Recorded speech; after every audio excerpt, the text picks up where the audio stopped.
یہ بنیادی حقوق کا معاملہ ہے۔ سلمان اکبر راجہ صاحب نے بتایا مجھے خود ایک بہت بڑا کرمنل بنا دیا گیا۔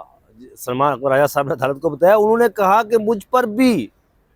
کیسز بنا دیے گئے اور مجھے کہا جا رہا ہے کہ آپ کو ملٹری کسٹڈی میں لیا جائے گا، آپ کا ملٹری ٹرائل ہوگا، جس پر جسٹس محمد علی مظہر نے کہا کہ آپ کے خلاف ایف آئی آر میں ارتکاب دہشت گردی کی دفعات لگی ہوں گی، کیا آپ کی ملٹری کسٹڈی مانگی گئی ہے؟ یہ جسٹس امین کا سلمان اکبر راجہ سے استفسار کیا تو سلمان اکبر راجہ نے کہا کہ مجھے میرے کیس کو چھوڑے،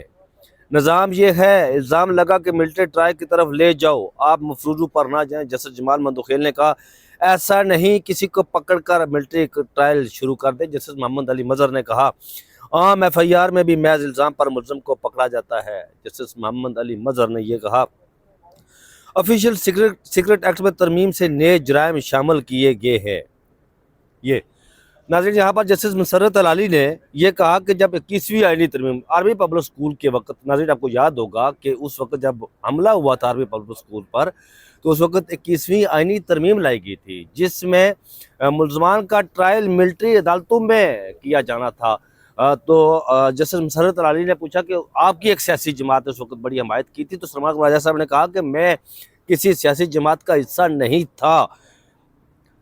جس پر جسٹس مسرت العلی نے کہا کہ چلیں یوں کہہ دیتے ہیں کہ ایک سیاسی جماعت نے بھی 21ویں آئینی ترمیم کی تحت ملٹری کورٹس کی حمایت کی تھی اس وقت، جس پر سلمان اکبر راجہ صاحب نے کہا کہ اس وقت انہوں نے غلط کیا۔ جسٹس مسرت العلی نے کہا کہ یہ کیسے ہوا، یہ کیسے ہو گیا کہ جب آپ اپوزیشن میں ہوں تو آپ کہیں کہ اس وقت غلط ہوا اور جب آپ حکومت میں ہوں تو کہیں کہ ٹھیک ہوا، جس پر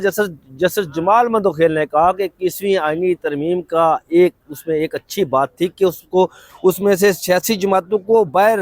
رکھا گیا تھا کہ اس کا اطلاق سیاسی جماعتوں پر نہیں ہوگا۔ جسٹس حسن اظہر رضوی اور جسٹس محمد علی مظہر نے بھی آج بڑے عام سوالات اٹھائے اور انہوں نے اس حوالے سے بات کی کہ یہ جو جس طرح انہوں نے جیک برانچ کے حوالے سے سوالات اٹھائے، جس طرح انہوں نے جوڈیشل کور کے حوالے سے سوالات اٹھائے کہ یہ معاملہ کس طرف جا رہا ہے، یہ کس رخ یہ اونٹ بیٹھے گا، کس کروٹ اونٹ بیٹھے گا۔ یہ تو نہیں ہو سکتا کہ ہم یہاں بات کریں کہ سولین کا ملٹری ٹرائل ہو۔ یہ جسٹس محمد علی مظہر اور جسٹس حسن رضوی نے، اور پھر جس طرح آج دلائل، جس طرح آج سوالات اٹھائے جسٹس مسرت العلی نے، جسٹس جمال مندوخیل نے بھی بہت اہم سوالات اٹھائے۔ بظاہر آج تک کی جو سماعت ہوئی ہے، بظاہر یہ لگ رہا ہے کہ اس میں، ناظرین میں ہمیشہ یہ کہتا ہوں کہ سیکشن جو 1D ہے اس کو بحال کیا جائے گا اور ملٹری عدالتوں میں سیولین کا جو ٹرائل ہے، اس فیصلے کو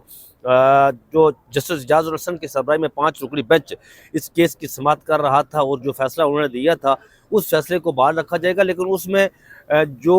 وہ کالعدم قرار دی گئی تھی سیکشن 1D اس کو دوبارہ بحال کر دیا جائے گا۔ بظاہر یہ میری انڈرسٹینڈنگ، میری جو ریڈنگ ہے آج تک کی سماعت، میراتھن سماعت ہو رہی ہے یہاں پر، اس کے سننے کے بعد میری انڈرسٹینڈنگ اور میری ریڈنگ یہی کہہ رہی ہے۔ فوجی عدالتوں میں سولین کے ٹرائل کی سماعت جو ہے وہ 18 فروری تک ملتوی کر دی گئی، کیونکہ جسٹس محمد علی مظہر اور جسٹس حسن اظہر رضوی کراچی جا رہے ہیں، وہ دستیاب نہیں ہوں گے، اس وجہ سے انہیں جو ہے وہ سماعت 18 فروری تک ملتوی کر دی گئی۔ ناظرین آپ کو بتائیں کہ chief justice of Pakistan justice Yahya Afridi اور اٹارنی جنرل پاکستان منصور اعوان کے بیچ میں جو سرد جنگ اس وقت جاری ہے، وہ ایک پیج پر نہیں رہے۔ وہ صفحہ جو کہا جا رہا تھا کہ اٹارنی جنرل پاکستان اور چیف جسٹس ایک صفحے پر ہے، وہ صفحہ اب لیرو لیر ہو گیا۔ اس کی وجہ کیا ہے؟ اس کی وجہ یہ ہے ناظرین، آپ کو بتاتا ہوں کہ آپ کو ہم نے اس دن رپورٹ کیا تھا، جس دن آئی ایم ایف 13 فروری 2025 چیف جسٹس آف پاکستان سے ملا تھا اور ہمیں یہ کہا گیا کہ ہم چیف جسٹس کی طرف سے ان کے جو سپریم کورٹ آف پاکستان کے جو قائم مقام چیف جسٹس لگایا جانا تھا، میڈیا لیکن ریلیشن آفیسرز ہیں ان کی طرف سے کہ چیف جسٹس صاحب آج آپ سے ملاقات کرنا چاہتے ہیں، ان کے لگنے ملنا چاہتے ہیں اور آپ کے سوالات کے جوابات وہ دیں گے۔ جو آئی ایم ایف کا وفد ہے